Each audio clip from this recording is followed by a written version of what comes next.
Привіт! Мене звати Таша, це канал Idea Roll. Тут ми з друзями граємо в настольні рольові ігри. А також розказуємо про них та розмовляємо з цікавими людьми, як от, наприклад, пан Сенді Пітерсон. Це автор моєї улюбленої системи «Поклик Ктулху».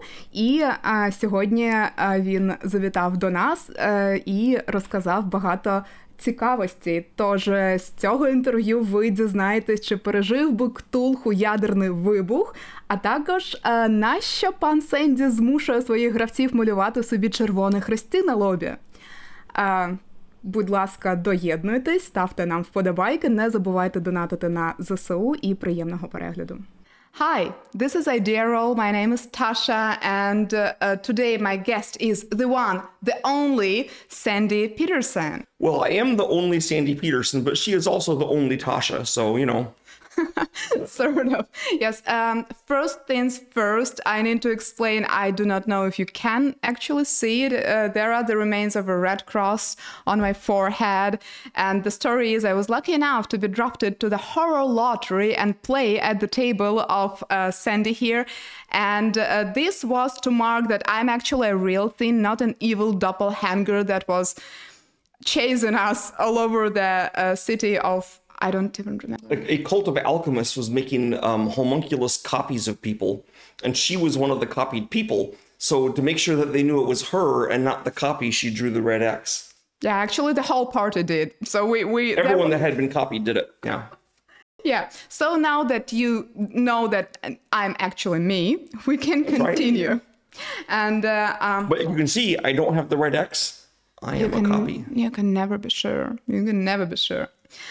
So let's start a little bit of most intriguing question I gathered from our audience when I posted that I might be able to get to have a chance to ask you a question was your favorite dinosaur? Well, my favorite dinosaur is the Tyrannosaurus. I know that's not very elaborate, but I came by it honestly. You see, when I was a little kid, we'd get bags of plastic dinosaurs made in factories. And of course, all the factories seem to use the same mold. So we get the same exact inaccurate dinosaurs. But the Tyrannosaurus was a bigger mold than the others, and it wasn't in all the bags. It was hard to get a Tyrannosaurus. So whenever I got a Tyrannosaurus, it was like special that I had a Tyrannosaurus. And so that's why it became my favorite. Cool. The hardest one to get in the bags. But if I want to do my second favorite after the Tyrannosaurus, I'd say it would have to be the Styracosaurus because it looks like a big game hunter's nightmare. Cool. Now we know. To continue a bit forward, obviously many of us fans of Call of Cthulhu series know you as the author of the system, but I do know that you worked on other projects, on many other game development projects. That was my first full game. Full tabletop RPG or general? Yeah, I had my full game of any kind. Oh. I did that was published. I did like some other things for Chaosium before they got me to do Call of Cthulhu. And probably they picked me to do Call of Cthulhu because I'd never missed a deadline on those other projects. So this was your first job like after university or something? No, I was still in university. I was doing it on the side. Cool. But you were also working on a number of video games and board games. Yes. Apart from... Well, what happened is that at Chaosium during the 80s, I did Call of Cthulhu and ElfQuest, and I worked on RuneQuest and other role-playing games and a lot of role-playing supplements. And I also worked on a couple board games, notably Arkham Horror.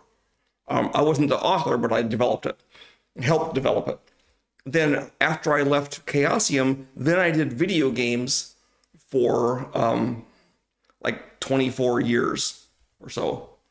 That is amazing. And, so I did a lot of video games, and then I left video games, and I'm now doing board games and role-playing games again. Well, that was my next question about what you're working on now, because I know that there is a bunch of different board games. Yes. Peterson games? Well, we're trying to catch up on our backlog of previously promised games. Mm-hmm. And we're just getting out the promised Cthulhu Wars. And the next is where the plan is to do Hyperspace and then keep on going through until all the games are released and the backers and the people that we love for supporting us will have all of our products. Yeah, we do have some people who said that they backed Hyperspace. Yes.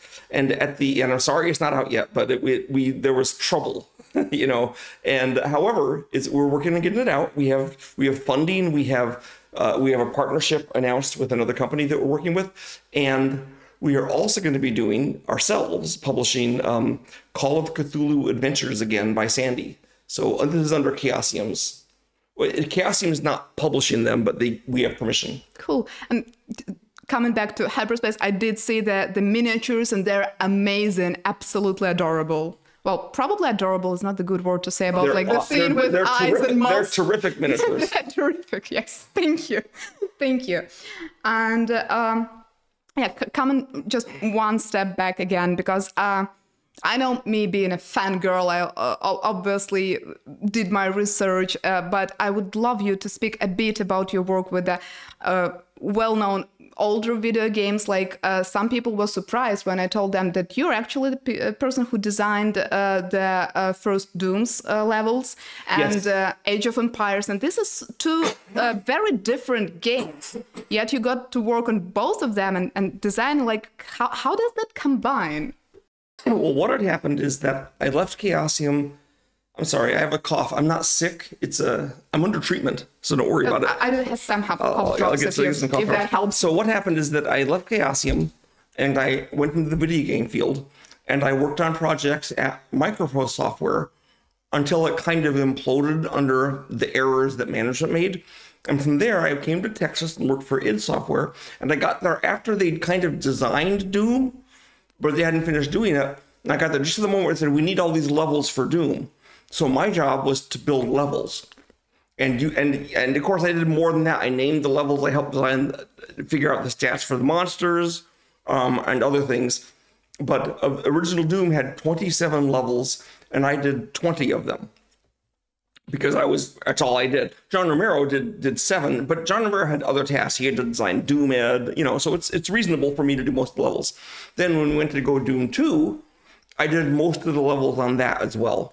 Slightly more than half. So de facto, you were a level designer before this title was We didn't even know level designers were a thing. I just thought I was a designer, And then of course I worked with them on Quake, and after Quake I left and went to Ensemble Studios, which was actually my favorite place ever to work. It was wonderful at Ensemble, and we did the Age of Empires series. And what happened is that when they did one of the major things in the series, a core game, then it was that I was like the 3rd or 4th ranked guy on it. And I did the playtesting, I helped develop the stuff, but I'd be in charge of the people doing the levels, but I wasn't the chief designer. Mm-hmm. And then when they'd finished that, they'd go to one of the expansions, the first expansion, and then I was the lead designer on the expansion. So I did Rise of Rome and the Conquerors and the War Chiefs and like that. So I helped balance the game. So if you don't like the game balance in the Age of Empires series, you can blame me. And if you like the expansions, you can also blame me for that.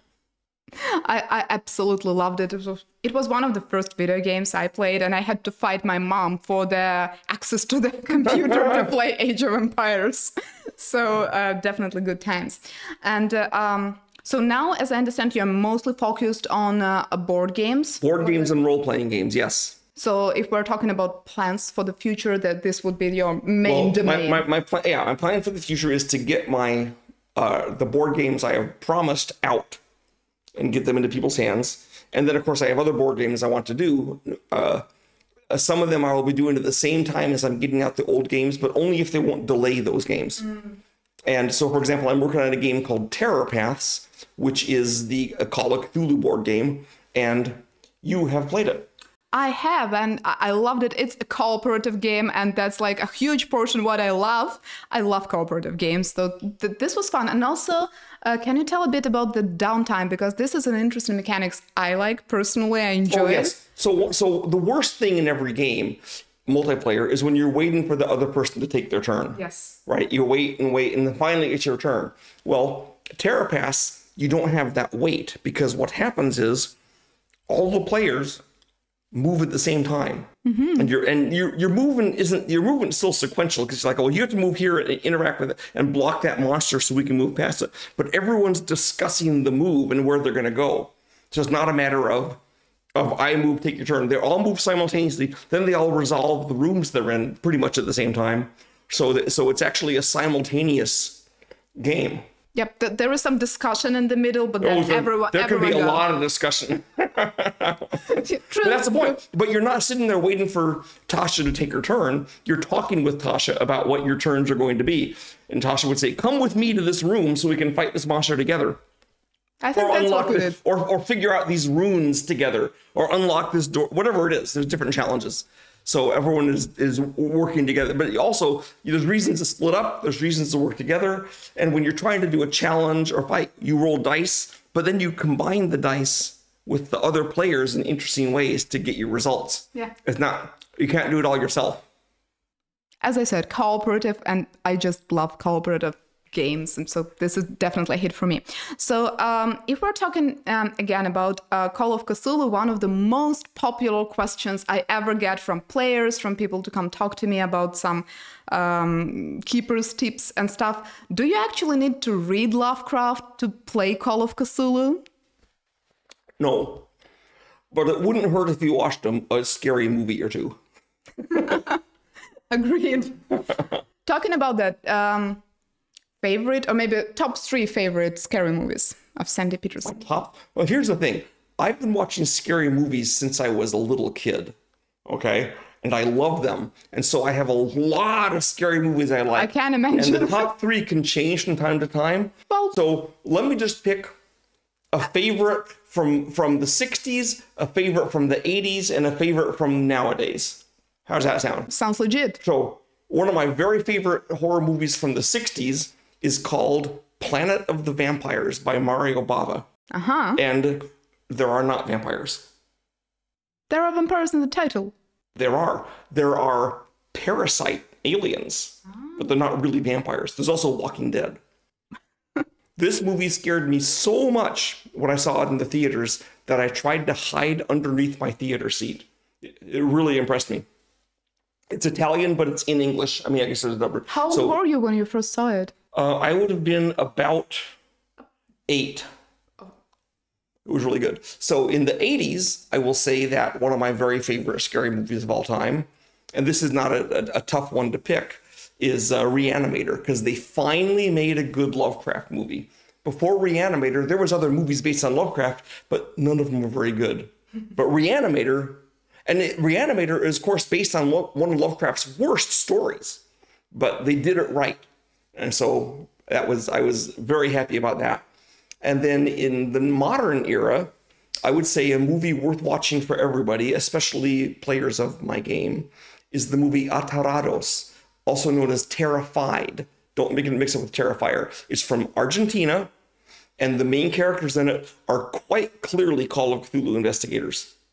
And terrible, terrible things happen right from the start, and it never lets go, and it's mysterious, and it's otherworldly, and strongly recommended. Well, I know. So there's 3 movies. I haven't seen either of them, so now I have like a list to watch. You've seen Reanimator, right? Yeah, right. But it's been so long ago. I have some scenes from it in front of my eyes, but...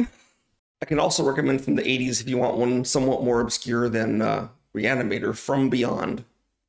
Not From Beyond, The Beyond by Lucio Fulci. It's really good, except in the scene with the mechanical spiders. It's a little too obvious they're mechanical. But other than that, it's great. Mechanical spiders sounds like fun. Well, they're not supposed to be mechanical. You're supposed to think they're real spiders. And there are some real spiders in among the fake ones. But of course, the real spiders won't bite the victim, so they have to use the mechanical ones to do all the biting.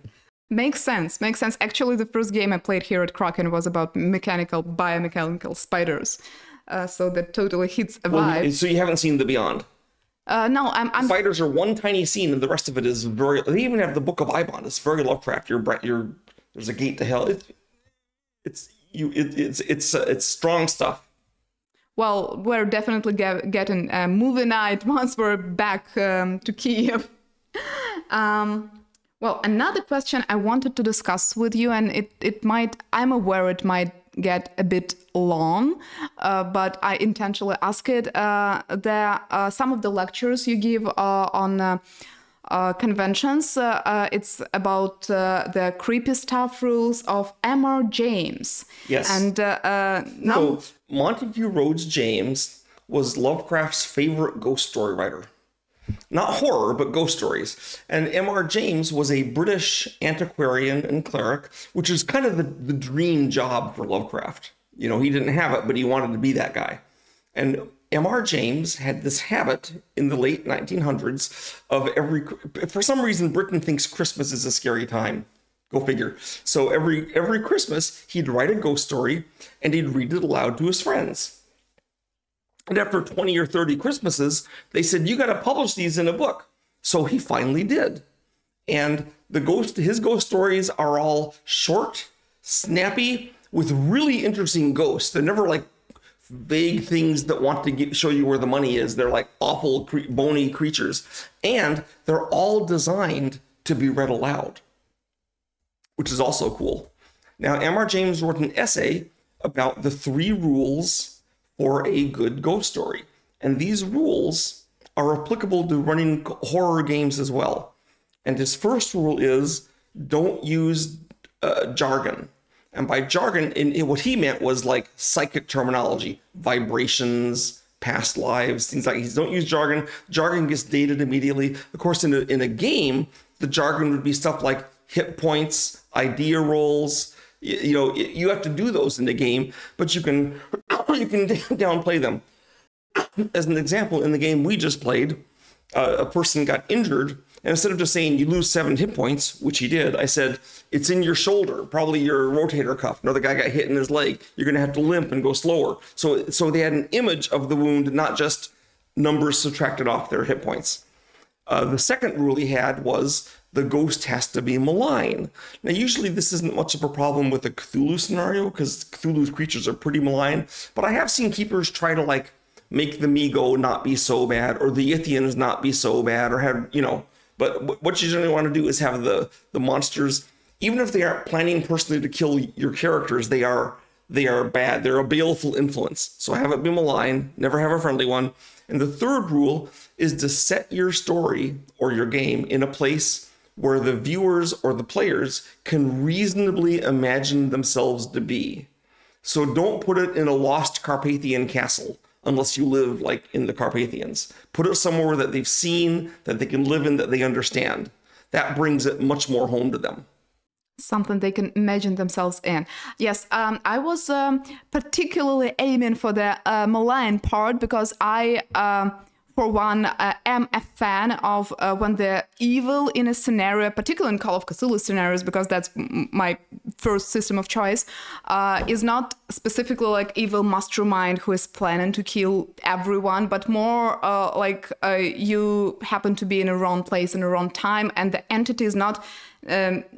The entity doesn't need to plan to kill everyone. It could have very specific plans. We're doing something independent of what you want, but it's just contact with it is still dangerous. Yes, exactly. It's not your friend. It's like if your car broke and you're trying to fix it, and meanwhile you're stepping on an ant house, you don't feel sorry for the ants.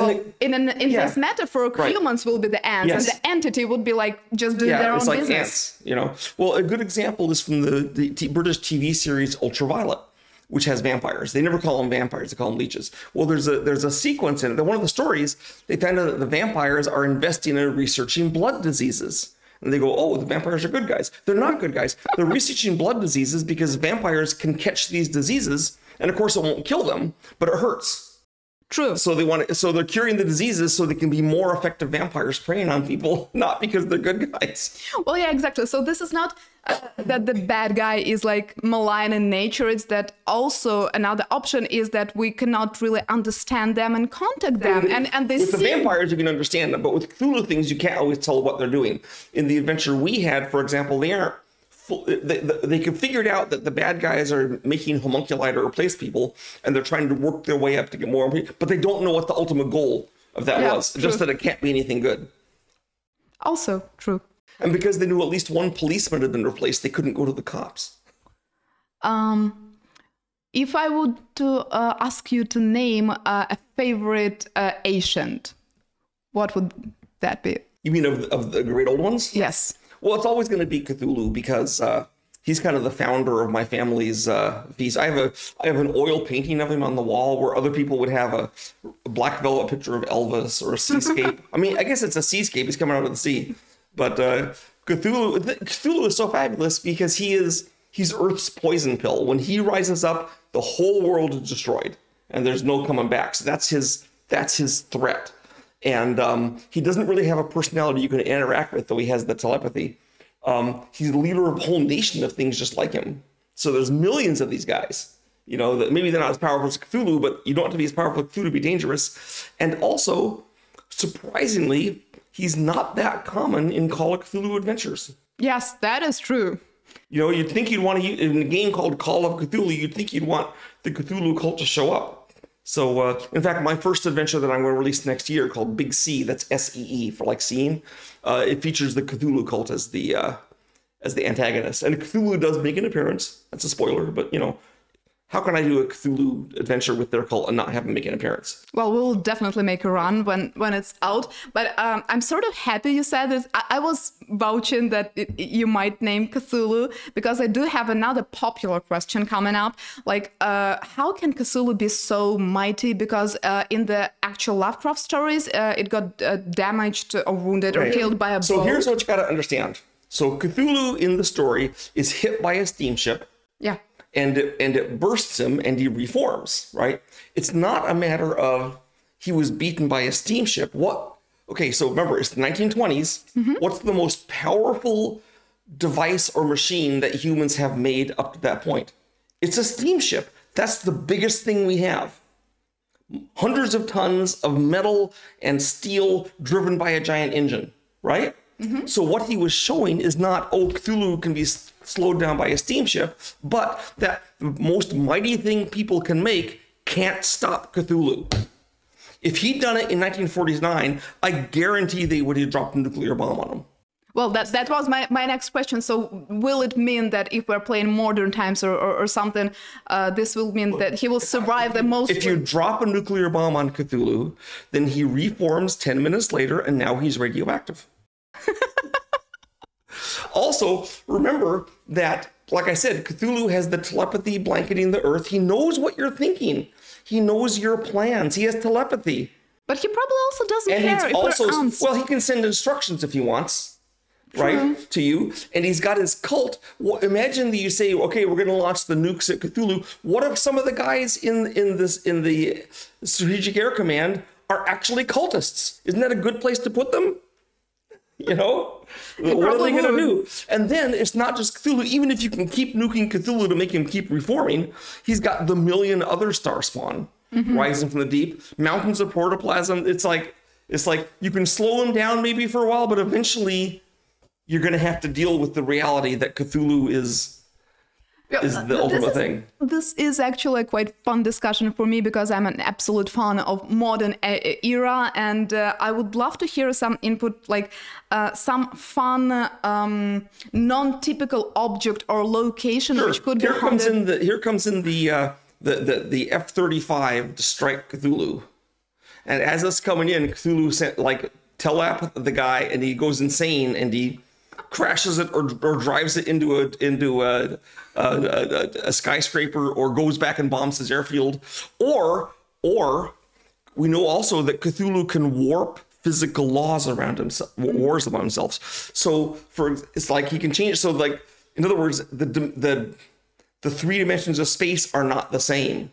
So that the plane thinks it's flying straight, but it's going in an arc. Or not going towards them. Your artillery shell doesn't arc towards them normally because the dimensions are twisted. He comes from somewhere where the natural laws aren't the same as they are here, and he still follows some of those laws. So who knows what he's got going on for him in there. That's part of the fun, is you can have Cthulhu kind of do anything because he's not following our natural laws.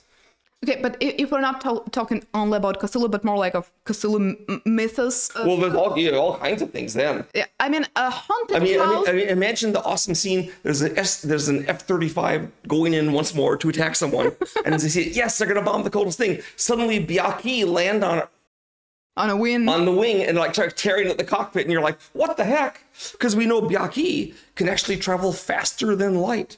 That is true. So they can catch an F-35. You know, and any of the monsters will have things like that. Now, the Mi-Go are killed by rifles in the story, the Fengzhef Myegoth, but the Mi-Go are fungus creatures. I doubt they care if they're killed.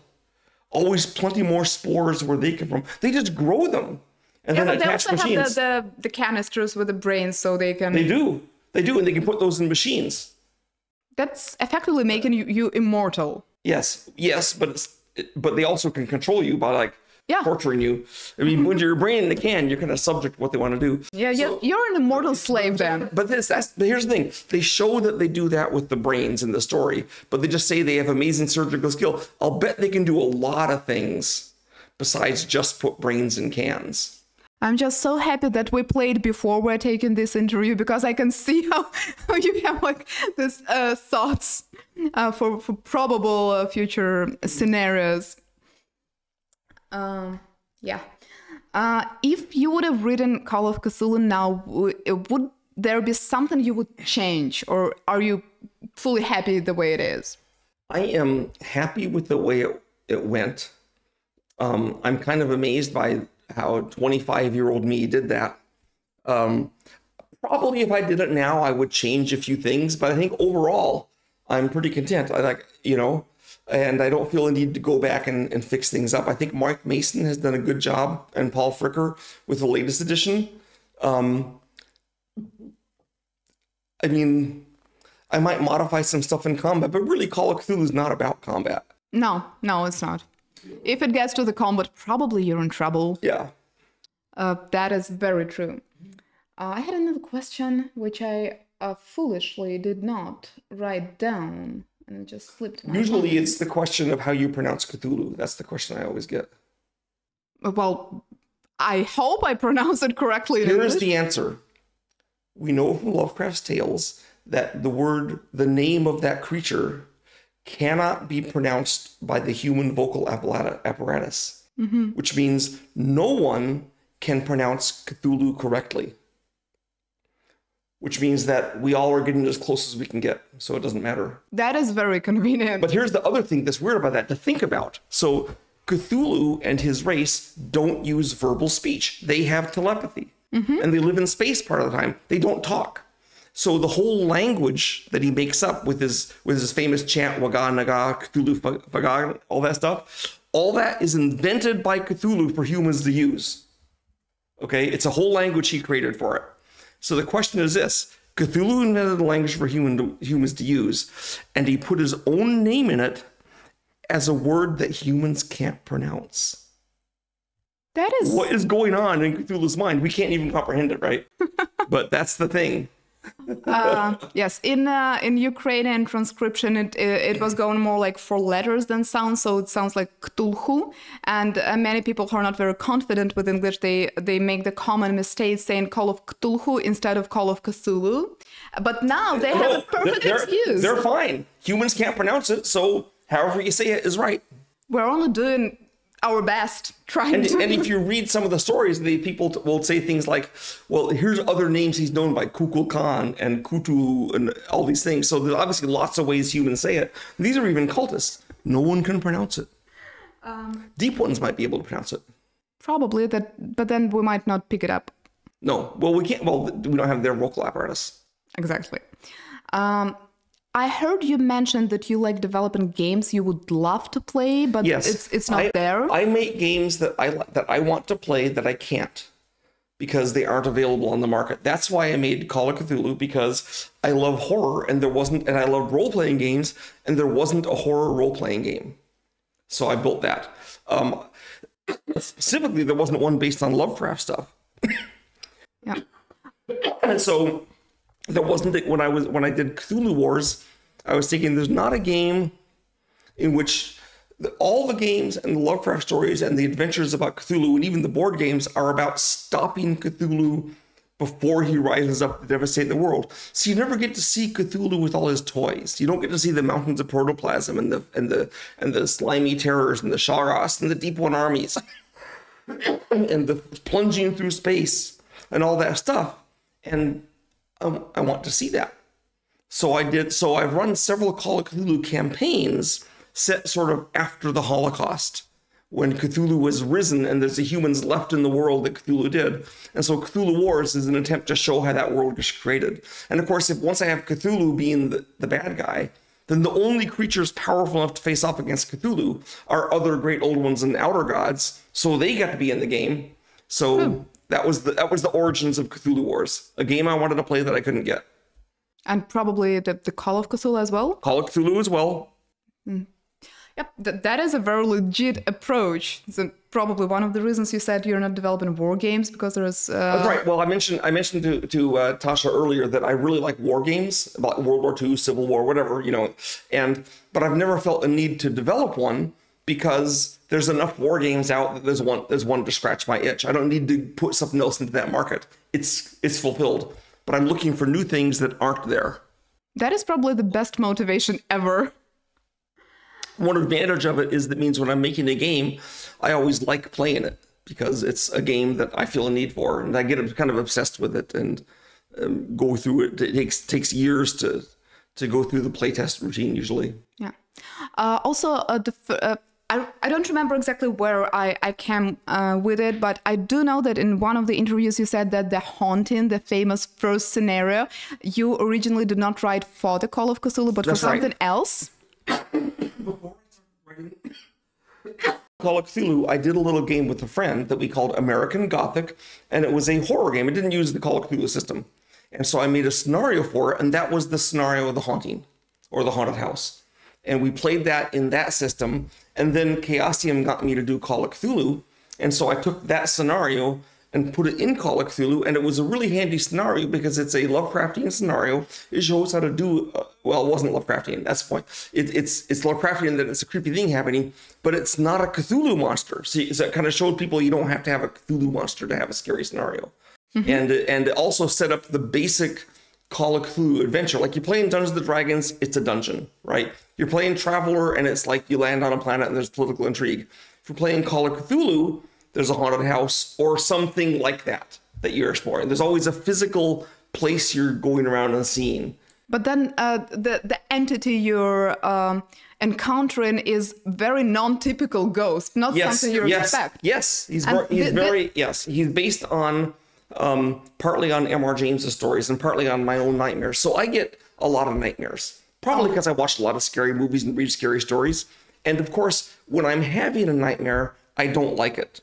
But when I wake up, I'm like, wow, that was a cool nightmare. And I'll often steal things from my stories. There's doom levels based on nightmares I had. Well, one of my recurring nightmares that I've had many times is I'm in an old house off of my grandfather's, and I find a secret room in a corner, usually, somewhere off, and it has yellow light, and always yellow. So my undead are not rotten. They're like dried up.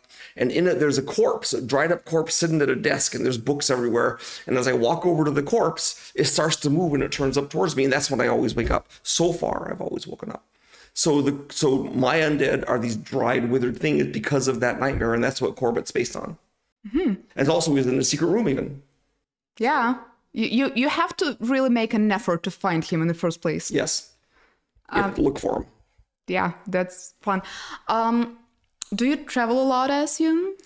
Yes, I travel because I'm invited to go to conventions as a guest, and my price is that they have to also send my wife with me. So then I score. Then the conventions like that because it's cheaper than paying me some kind of fee, and my wife likes it, and so I score big karma with her.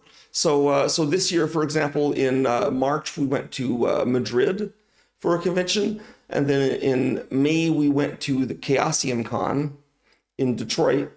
And then I guess this is the third Kraken. Well, there were 3 conventions this year. Yeah, we're currently in Germany. We're in Germany, yes. So we travel and go to the conventions. And I like doing that because I mean, the conventions are always in the best city. Like Detroit is not an exciting place to go, but I'm always hanging out with other gamers like me. And I always view myself not as a creator exactly, but as a fellow gamer, I'm a fan too, like you guys. And I like doing the same things you guys, and we have the same things we share, and we can get excited about those things. And I'm lucky enough that my job is actually making games, but I mean, everyone has to have a job. That's mine. Yeah, I do know that in Japan, Call of Cthulhu is like one of the top-rated tabletop I have been RPGs. told by the company that publishes Call of Cthulhu in Japan that it is in fact the #1 role-playing game in Japan, bigger than any other role-playing game. I also learned in Spain that it's the #1 role-playing game in Spain. This In I did not know. Japan, it's apparently the #1 role-playing game because it's awesome. And in Spain, apparently it's the #1 role-playing game because Wizards of the Coast kind of bungled their introduction to D&D. So we ended up come by it as honestly there. If Wizards of the Coast had done it right, maybe they'd be the biggest, but they didn't. So Call of Cthulhu was it. I'll take it. You know? Have you been to Japan? I have been to Japan, and I discovered when I was in Japan that, so one of the things you'll notice, if you look at D&D players, and most D&D groups are like 90% men. True. Okay. And when you see a Call of Cthulhu group, it's more like 75% men, 60 to 80% men. There's a lot more women, okay, like Witness, right? Because I think Call of Cthulhu has more of an intellectual appeal that women like. It's not all about whacking a monster and getting the money and leveling up. Not that there's anything wrong with that, but Call of Cthulhu, by its nature, isn't that. It's investigative, it's mysterious, and women like horror stories. They like mysteries. I mean, men do too, but so more women are brought into Call of Cthulhu, but they're filtered because to play Call of Cthulhu, first you must play D&D to find out about Call of Cthulhu. So that filters out, I think, some of the women that might otherwise like it. But in Japan, where Call of Cthulhu is the main role-playing game, there's no filter. So 70% of the players are women. So, and Call of Cthulhu isn't just big in Japan. They sell more copies of Call of Cthulhu in Japan than the rest of the world combined. Which means that the average player of Call of Cthulhu is an 18 to 35-year-old Japanese woman. And now you know. Now we know indeed. Another question. I don't know if you thought about it that way or if you ever were asked, but something we discovered coming from Ukraine with a full-scale invasion emerged within last year and a half. What I discovered as a keeper and as a player that there is a certain appeal for Call of Cthulhu because it suggests horrors. But it's also fantasy. It's not the reality. These are the controlled horrors, something you're in charge of, and you have a character and some terrible thing might happen to them, but in some way it is still rewarding and it helps escape reality, which is horrible in many places of Ukraine right now. And also you get to save the world. Or Sometimes you do. Sometimes you do, but at least that's your goal. You're trying to save the world. Whereas in Dungeons & Dragons, you're trying to like get the dragon's treasure or something. So it's not quite as world. I mean, you can obviously save the world, but it's not quite the same as Call of Cthulhu, where you're selfless. You don't even get money from doing this. True. Right? Your treasure is a moldy old book that makes you go insane by looking at the pictures. Very true. I was just wondering if you ever thought about the horror games in this aspect, that it terrifies you, but it also gives you this feeling of control to you as a player, obviously. I have noticed that after major wars, like World War II in America, Vietnam, and World War I, that horror movies and horror books changed their nature. They do. They're trying to go on to something different from what the real life horrors were. They do, indeed. And I wouldn't be surprised at all to find out that Ukrainian horror changes quite a bit after this, and probably Russian horror too. I mean, they're not having such an easy walk either. They do not. And it's getting later. We promised to let you go soon. So the last but not the least in importance question, if there is anything you would like to tell to our Ukrainian viewers and your fans and generally, Ukrainians watching us. Ukrainians especially, well, I'm proud of you. Keep it up. I spend money and effort to support you, but probably not enough, but you're not alone. That is an important message to hear. Thank you.